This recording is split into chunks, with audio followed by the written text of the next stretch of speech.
Bonjour à tous et bienvenue sur Crypto Signal. Aujourd'hui on va parler d'une bonne nouvelle autour du chômage, même si le prix n'a pas réagi encore. On va parler également du fait que la SEC a repoussé les décisions ETF. Alors ça pour moi c'était dans les prix, moi c'était vraiment quelque chose que je ne voyais pas se faire maintenant, comme on l'avait dit dans les anciennes vidéos. Et on va faire l'analyse de l'inflation sur le 13 septembre prochain, puisqu'on est le 1er septembre, on a la data sur le mois d'août, donc on va aller analyser les potentiels d'inflation sur le CPI du 13 septembre. Alors, Daily BTC, on a eu ce drop hier. Depuis qu'on a fait la vidéo, on a eu d'abord un petit pump. Personnellement, j'étais plus dans l'idée qu'on irait au 28,5 ici, prendre cette liquidité. C'est pas ce qu'on a fait. On avait effectivement des fair value gap à venir chercher ici. Donc, aucun problème de ce côté-là. On va dire que le mouvement de prix reste assez cohérent. On vient couvrir cette imbalance avec celle-là. Aucun problème de ce côté-là. Pour l'instant, on reste dans des proportions et dans des endroits où le prix reste en 4 heures dans une tendance haussière. Vous le voyez ici, donc du coup personnellement également j'irais plutôt essayer d'aller jouer le scénario d'un plus haut, mais bien évidemment vous faites un petit peu comme vous voulez dans ce cadre là. Moi je vous donne mes scénarios, après vous faites un petit peu comme vous le sentez. Personnellement également je suis sur un trade actuellement en long sur Ethereum et j'ai toujours un trade en cours puisque j'étais rentré assez bas sur BTC pour aller chercher mes runners et mes TP max. Ensuite on a fait BTC là, on va faire les petits time frames tout à l'heure je pense. On a ensuite ici Ethereum qui perd un petit peu son accumulation, encore que quand on va voir le spot, en fait il est tout pile dessus. D'accord, l'accumulation qui est ici, comprenez bien qu'une accumulation c'est par le bas, une distribution c'est par le haut et c'est toujours en forme d'entonnoir. Par exemple si je vous montre ceci, ça va plutôt être le bas d'une distribution. Ici, donc, accumulation, bas d'une distribution et accumulation, d'accord. Donc, voilà l'idée un petit peu. Ethereum qui est pareil sur support également, pareil, tendance haussière en 4 heures. On va voir si ça tient, ça peut passer dessous, bien évidemment. C'est pour ça qu'on a un risk management. Ensuite, on va faire assez vite sur le technique aujourd'hui parce qu'on a pas mal de choses à dire. Le Total 3, qui revient un petit peu surfer ici sur sa ligne de tendance. On ne casse pas celle-ci pour le moment. Rien à dire de ce côté-là également. On ira sur les petites time frames en fin de vidéo et on va surtout aller voir bien évidemment la liquidité. J'en profite pour vous dire de pas hésiter à venir nous rejoindre sur le Discord, éventuellement bien sûr mettre un like si ça vous dit, ça pousse les algos de YouTube et c'est plutôt vraiment quelque chose qui aide la chaîne et si ça vous intéresse également vous abonner, activer la cloche des notifications. On n'a pas grand chose sur le Wall Street Journal.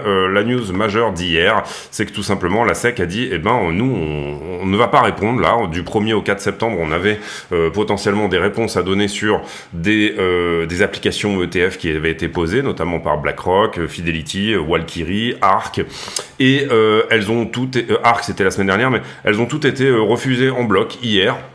Dans un moment où d'ailleurs, finalement, ça a été après la chute du prix, donc peut-être des insiders ici, peut-être que Gary Gensler joue au golf avec des gens qui ont beaucoup d'argent et qui ont des potentiels ici de trade assez sympas. En tout cas, quelques heures avant, on a droppé et puis ensuite on a eu cette news qui est sortie.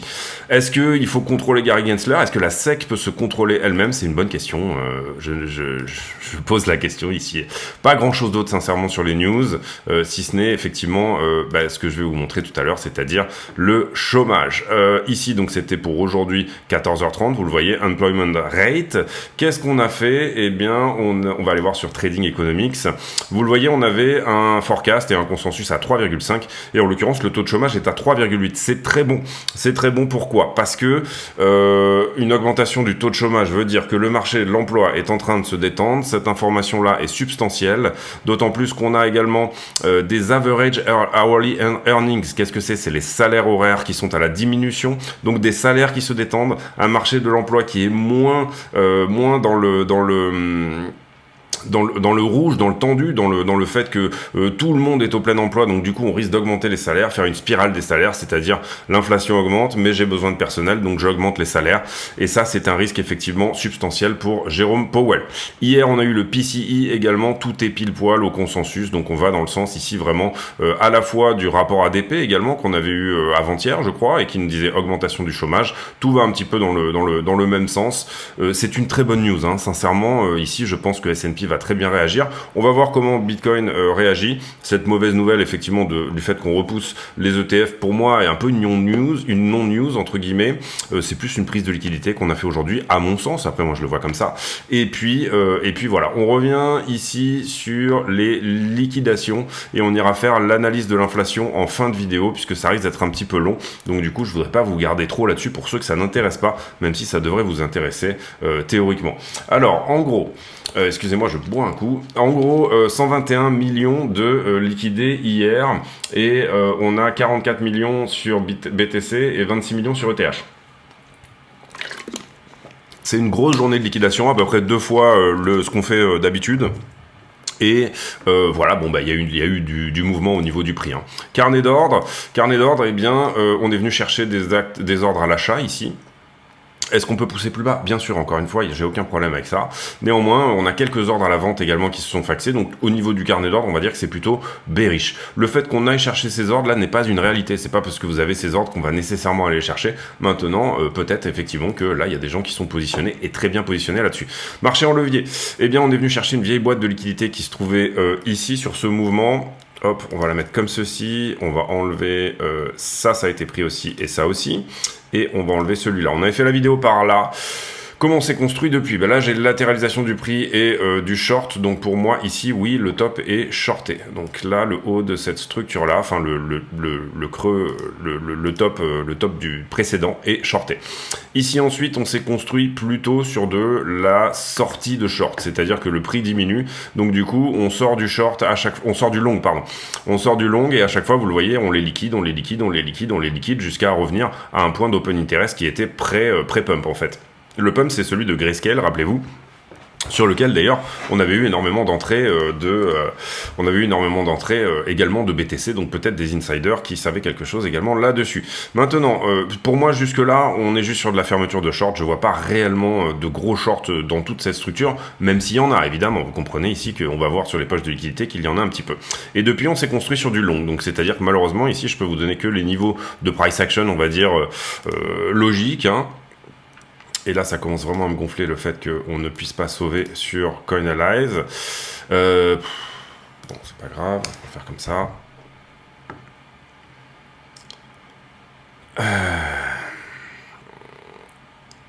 Et je le paye, hein, Coinalyze. Hein. Ça m'énerve. Un truc que vous payez mais qui marche pas pour pouvoir sauver, en fait. Bah là non, je pourrais même pas sauver non plus. Bon, écoutez, on va passer, je reviendrai mettre les niveaux demain. Si jamais j'ai oublié, ben on les refera, c'est pas grave. Mais c'est très énervant. Ethereum, alors qu'est-ce qu'on a? Eh ben, même chose sur Ethereum, on vient prendre les deux gros niveaux de long, on vient prendre un gros niveau en bas, on vient de prendre les deux niveaux de short, on vient prendre un gros niveau de long en bas, donc là on a bien nettoyé la charte également, ici vers le haut, et puis ensuite vers le bas, d'accord? Tout ça, ça a été pris, et on vient chercher ici le 1636. On avait fait la vidéo par là, là on a plutôt du long sur Ethereum, on n'a pas nécessairement du short sur le haut de la structure, on va commencer à avoir du short ici pour moi, là, à 1704, on est en 1 pixel, et on a un niveau de 2 pixels encore au-dessus à 1741. Là-dessus, qu'est-ce qu'on a? Eh ben, Ethereum, les gens essayent d'acheter un peu un couteau qui tombe, c'est-à-dire que là on liquide du short, donc c'est normal que le funding baisse, et ensuite hop, ça tente à l'achat ici. On a peut-être un petit peu de short d'ailleurs ici, autant pour moi, ici aussi, pour le coup. Derrière, on essaie d'acheter un couteau qui tombe. Vous le voyez ici, là, ça achète beaucoup. Le prix descend, mais j'ai un funding qui augmente. Et puis derrière, on vient à nouveau faire un plus bas pour liquider ces mecs-là. Donc ça, c'est propre. Ensuite, j'ai un funding qui monte, open interest qui monte, et ici, ça descend. Donc j'ai quelque chose à prendre à peu près sur cette zone, en short. Ouais, à peu près par là. Et derrière, et bien à partir de là, je suis pas mal longué. Donc là, ça a été nettoyé depuis. On pourrait mettre, pour le coup, Ethereum, je trouve la charte est très, très, très encourageante. Surtout qu'en plus, sur le dump, Ethereum, c'est mieux comporté que Bitcoin. On a eu une appréciation à ce moment-là de Bitcoin contre Ethereum, donc ça c'est intéressant. Après derrière, donc voilà, ensuite ici j'ai un gros short également, donc pour le coup sur Ether on a peut-être des choses à apprendre sur la montée. Maintenant, comprenez bien qu'Ether va suivre Bitcoin, quoi qu'il en soit, l'open interest n'est pas incroyable sur Ethereum, donc du coup il y aura forcément ici quelque chose qui va venir suivre Bitcoin. Mais cependant, c'est quand même intéressant de voir cela. les poches de liquidité. Eh bien, qu'est-ce que j'ai? Ici, j'ai un gros delta en faveur des shorters. Sous-entendu, il y a plus de shorters que de longueurs sur les 5 derniers jours. Vous voyez que dans la descente, on a quand même du shorter. Maintenant, vous voyez également que c'est pas opaque hein, dans la zone. On n'a pas non plus extrêmement, un petit peu comme on avait ici, là, vous voyez qu'on avait un peu plus d'opacité. On a une zone de liquidité qui est importante, mais qui n'est pas non plus extrêmement importante. C'est ça que je veux dire. Sur Ether, c'est à peu près le même scénario. Et étant donné qu'on n'a pas eu de rebond, on n'est pas venu en sortir certains. Donc certains ont aussi pris profit. Hein. Ici sur la descente, on peut imaginer que certains ont pris profit. Même chose, 14 milliards. Alors là, pour le coup, c'est beaucoup. Vous voyez, je vous montre.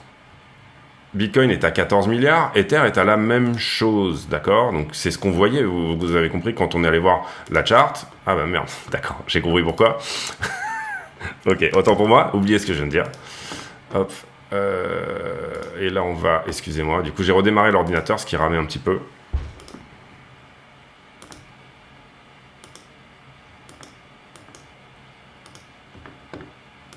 Je vais serrer là.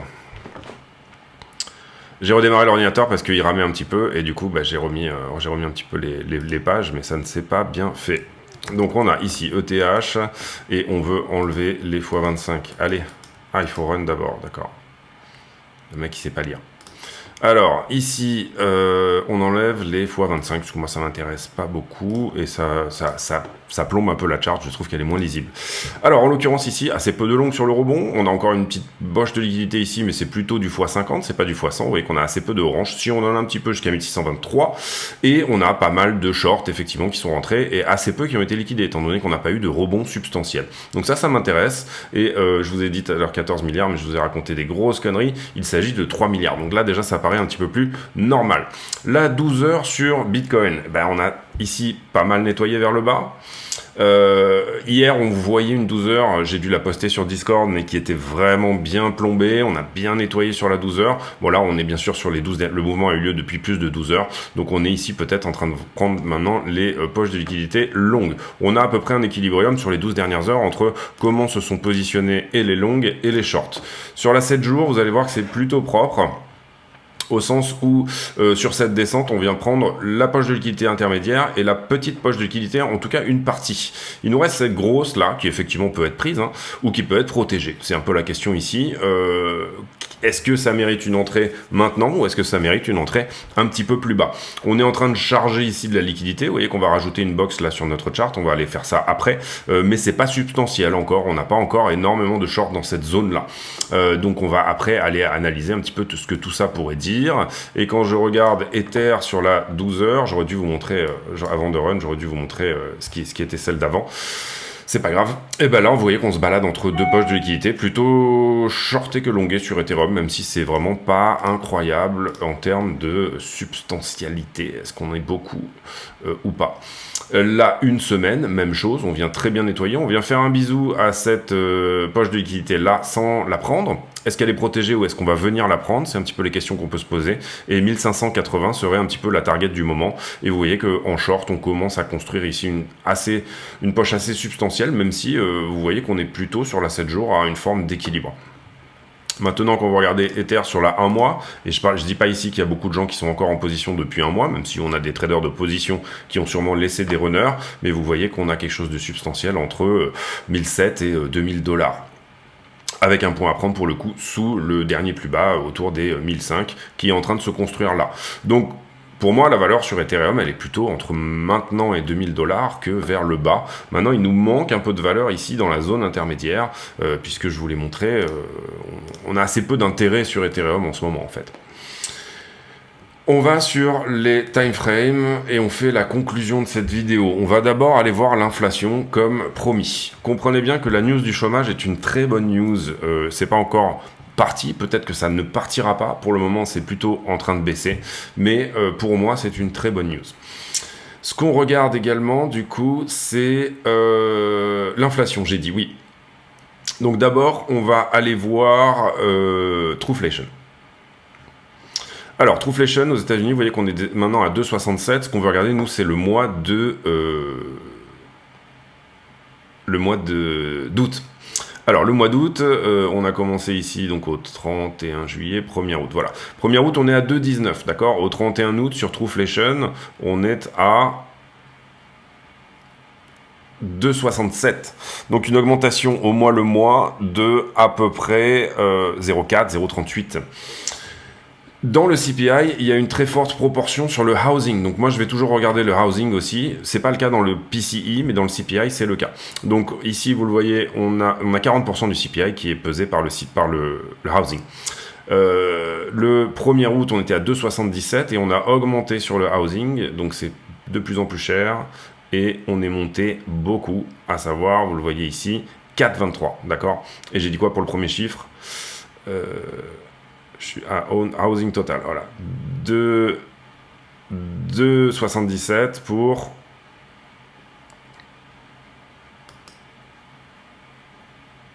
4,23. Donc ça fait beaucoup, ça fait 1,30 sur le housing et ça fait une inflation dans sa globalité qui effectivement a augmenté de 0,4. On n'a pas encore sur le CPI qui va sortir le 13 septembre, on n'a pas encore les forecasts, on n'a pas encore les consensus, mais on a les forecasts de Trading Economics, mais on n'a pas encore les consensus. On va attendre que ça apparaisse, mais pour le moment, vous voyez que même sur les forecasts, on est plutôt sur une augmentation. On était à 3,2 sur le inflation rate, le headline, et on nous dit ici 3,4, donc une augmentation de 0,2. Au mois le mois, sur le inflation rate, on nous dit que ça sera 0,3. Vous avez vu que sur Trueflation, on a plutôt vu un 0,4, nous en l'occurrence, et avec en plus une grosse proportion à l'augmentation du housing qui lui-même pèse beaucoup dans le CPI. Donc je pense sincèrement que ce CPI là va être dégueulasse.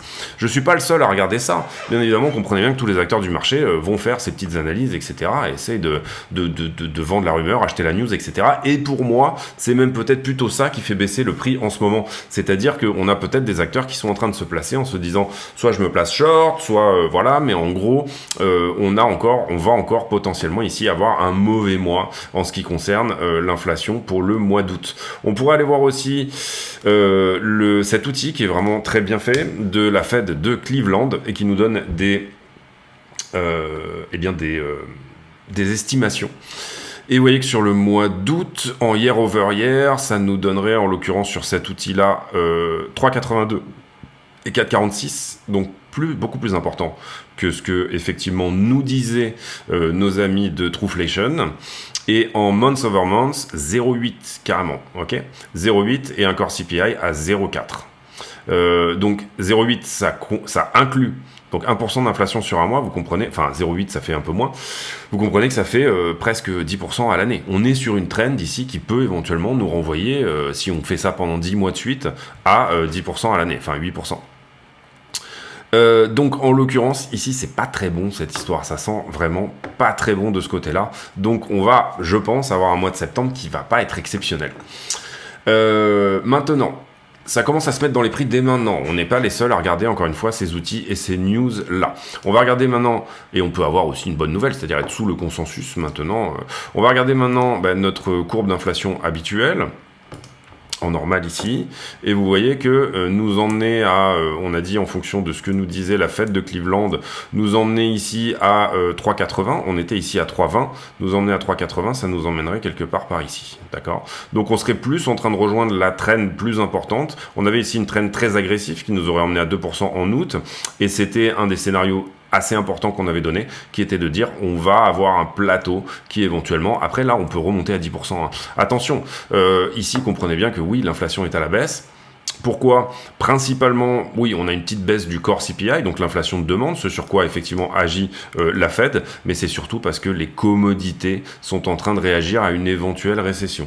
Au plus, on aura des nouvelles qui nous disent, eh ben en fait, finalement, on ne va pas dans une récession, au plus le pétrole va augmenter, au plus ça va refaire augmenter l'inflation à nouveau. Donc comprenez bien on a peut-être décalé une récession d'une certaine manière, et on a peut-être ici une baisse de l'inflation qui est temporellement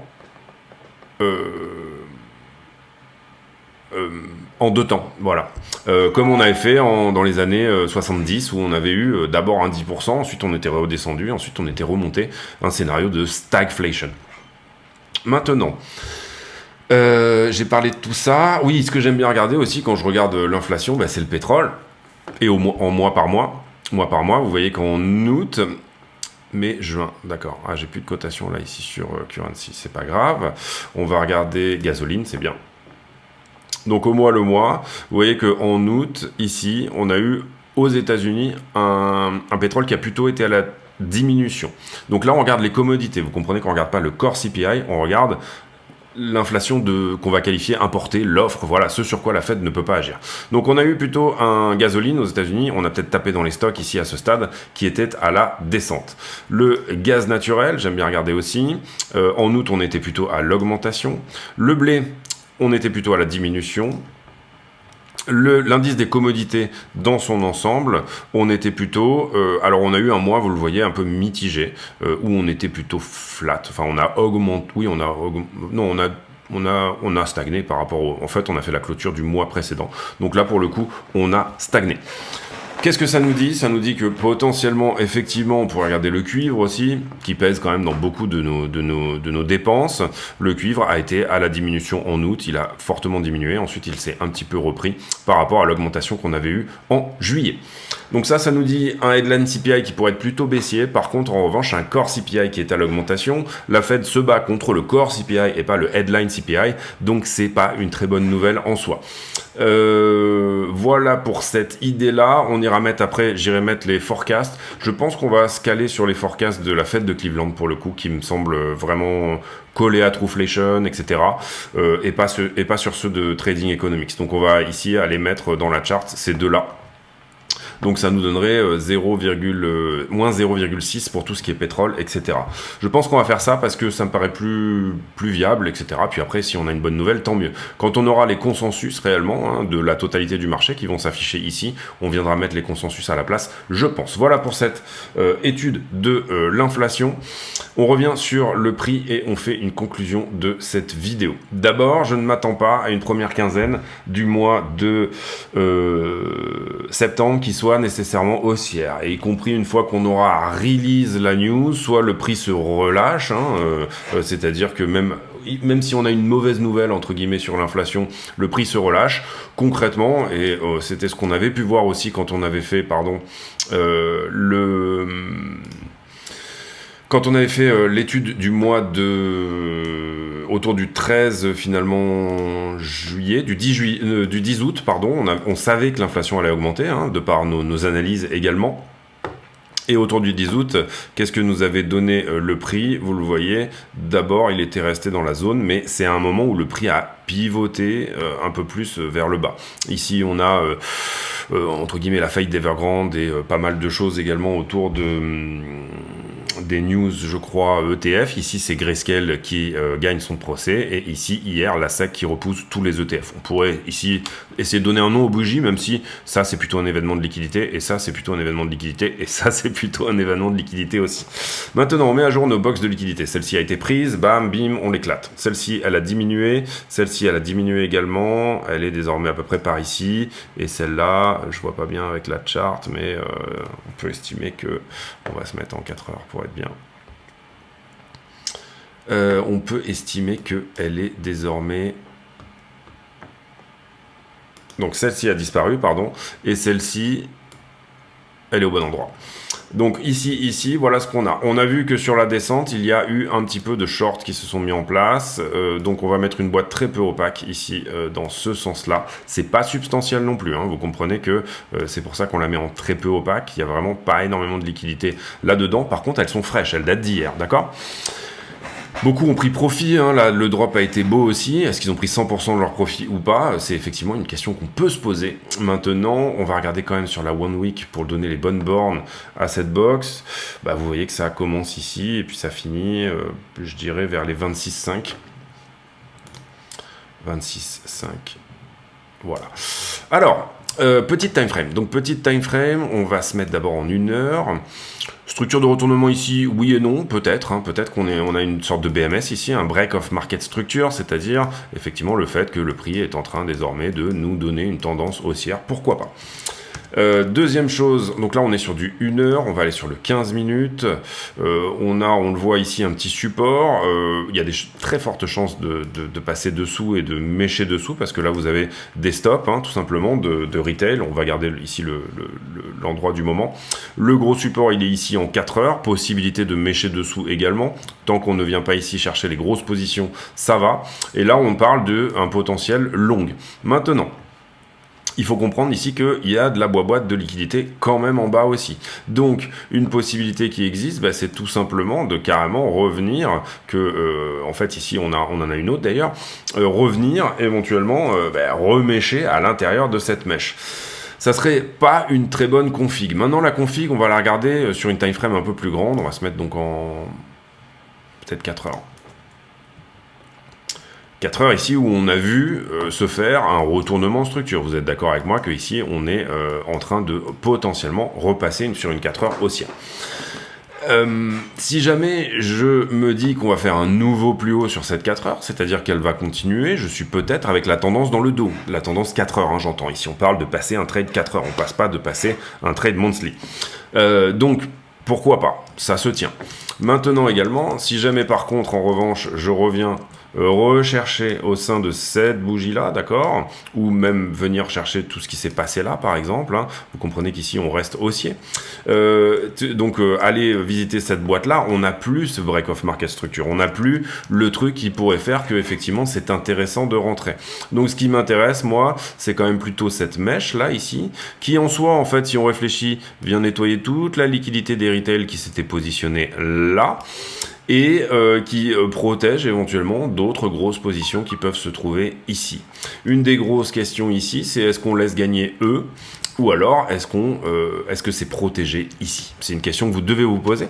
Et après, simplement établir avec votre risk management en fonction. C'est-à-dire, est-ce que je suis prêt à prendre 2% de risque sur cette histoire? Est-ce que je suis prêt à prendre 3%? Ici, je vois par exemple en 15 minutes que j'ai potentiellement un retournement dans une 4 heures qui est peut-être en retournement. Si vous utilisez beaucoup d'indicateurs de momentum, est-ce que mes indicateurs de momentum sont au vert? Puisque je vous le dis, alors moi j'utilise pas le momentum en 1 heure, mais ici on a des grosses dives haussières en 1 heure, toutes ces choses là, voilà, en gros votre système de trading il doit vous dire est-ce que ça vaut une entrée ou pas, et votre système de risk management doit vous dire de combien doit être cette entrée. Vous avez 2 cartes en main, si vous jouez au poker, au hold'em no limit par exemple, vous avez votre point d'entrée et vous avez votre stop loss ou point de liquidation. C'est les deux choses que tout simplement c'est les 2 cartes que vous avez, d'accord. La question ici c'est est-ce que je rentre sur ce coup-là, est-ce que je vais voir le flop en fait? Et l'idée c'est pas de rentrer après, quand on sera là-dedans, parce que quand on sera là-dedans, vous êtes potentiellement exposé au fait d'être avec eux, là, ceux qui sont là, d'accord. Là en l'occurrence, vous vous rappelez, nous on a fait une entrée par ici, sur cette mèche, donc on cherchait quelque chose à l'intérieur de cette mèche-là, on a fait une très belle entrée, on a ici pris énormément de profit, on voulait prendre un TP max à 29, pour le moment on n'y est pas allé, mais par contre le fait d'avoir eu une entrée par ici, et maintenant on est encore dedans. Même si on peut se faire sortir, et il n'y a aucun problème avec ça. De toute façon, ce trade, il est en profit, d'accord. donc voilà un petit peu l'idée du moment. Personnellement, encore une fois, plutôt longue, pas mal de longue en ce moment finalement. Plutôt longue sur cette news, longue pour... j'ai envie de dire plus qu'un retracement, un nouveau plus haut. Maintenant, je vais bien sûr prendre des TP sur la montée. Il ne faut pas ici être complètement débile. Ce qu'on joue, c'est également potentiellement un rebond. Et encore une fois, ici, deuxième fois, on a une mèche ici qui est une mèche en 15 minutes. Mais quand je regarde la structure dans sa globalité, on va se mettre en daily, ouais.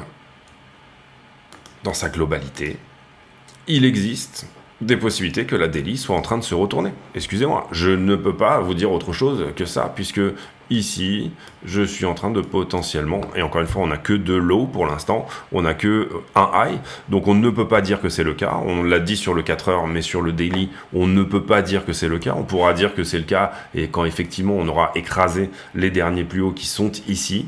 Mais à ce stade, en jouant la 4 heures, on peut venir ici, et en jouant la daily, on peut venir ici, voire au-dessus.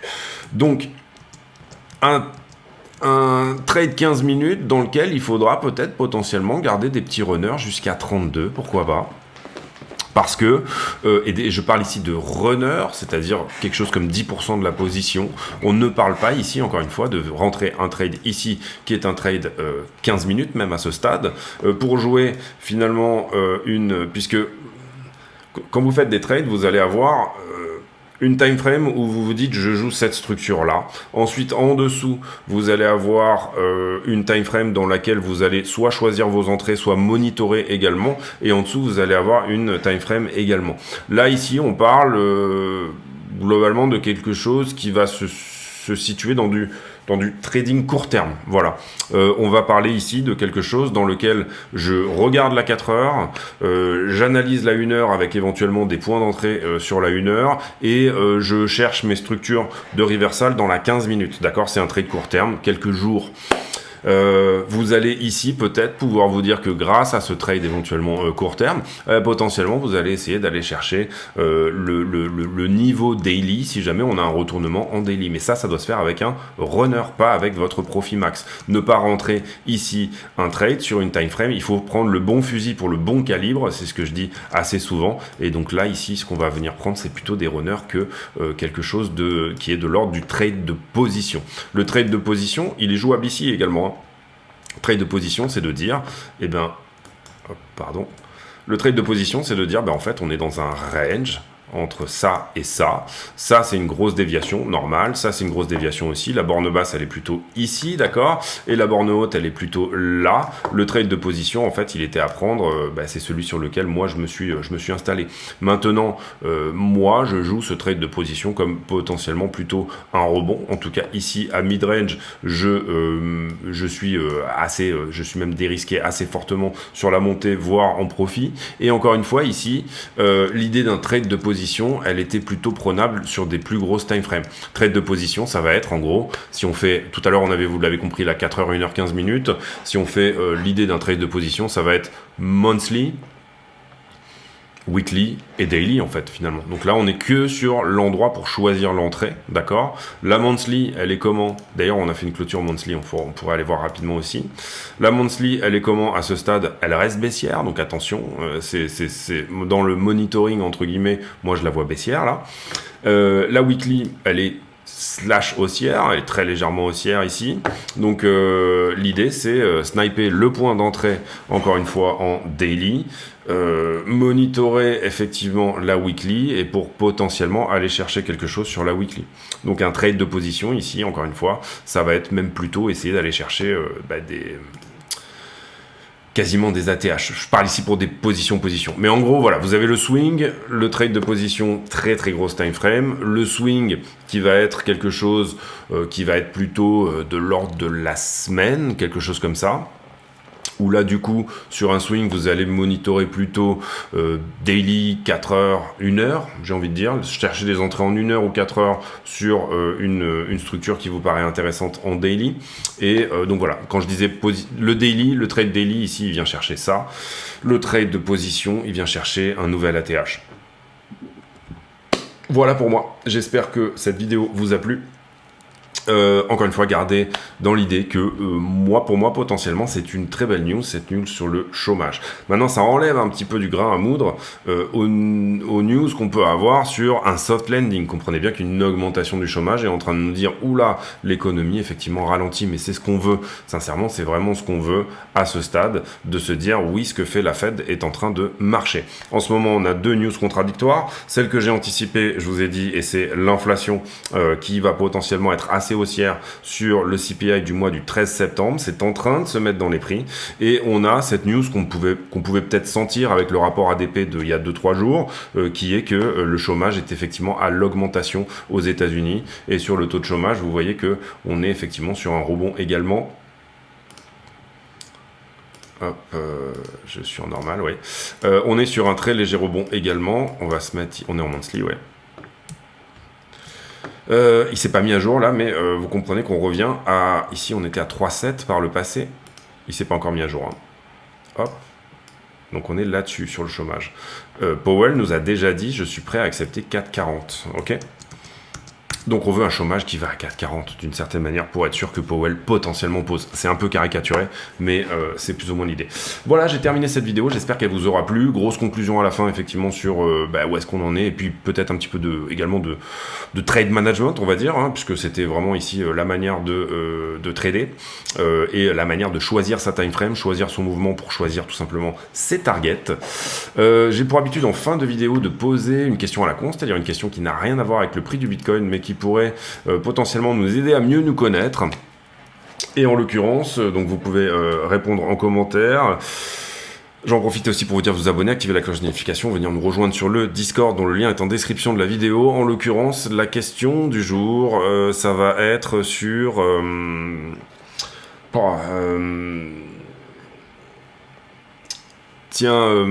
portefeuille ou alors porte-carte ou alors monnaie en bordel dans un sac. Voilà, comment est-ce que vous traitez votre argent entre guillemets. Je me rappelle, j'avais fait un stage aux États-Unis où j'étais bagagiste, c'est-à-dire que je portais les bagages des gens dans un hôtel de luxe et je les emmenais dans leur chambre, je leur montrais leur chambre, etc.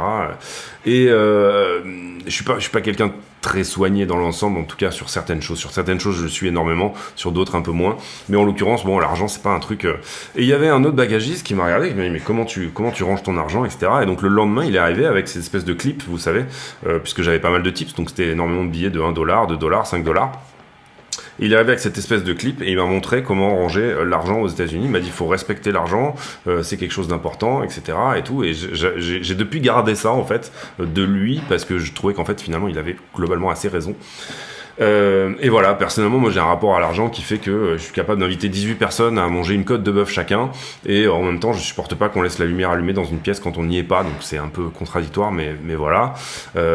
Et voilà, et donc il m'avait dit mets tous les billets dans le même sens, par ordre croissant, etc. Plie-les bien, mets les visages côté visage avec les visages, et puis ensuite tu clips ton billet, et comme ça tu peux les compter, etc. et tout.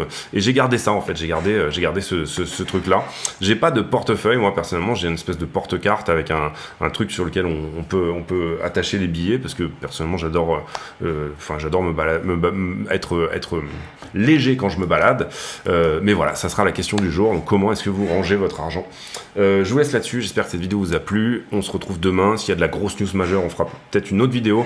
Je m'en vais maintenant faire la vidéo affiliée, c'est-à-dire que tous les jours je sors une vidéo affiliée sur le Discord qui est dédiée vraiment à ceux qui sont en section privée sur le Discord, c'est-à-dire affiliés à CryptoSignal. Donc voilà, si ça vous intéresse, n'hésitez pas encore une fois à venir vous renseigner sur le Discord. Je vous fais à tous un énorme hug et je vous remercie pour toute votre bienveillance. À très bientôt.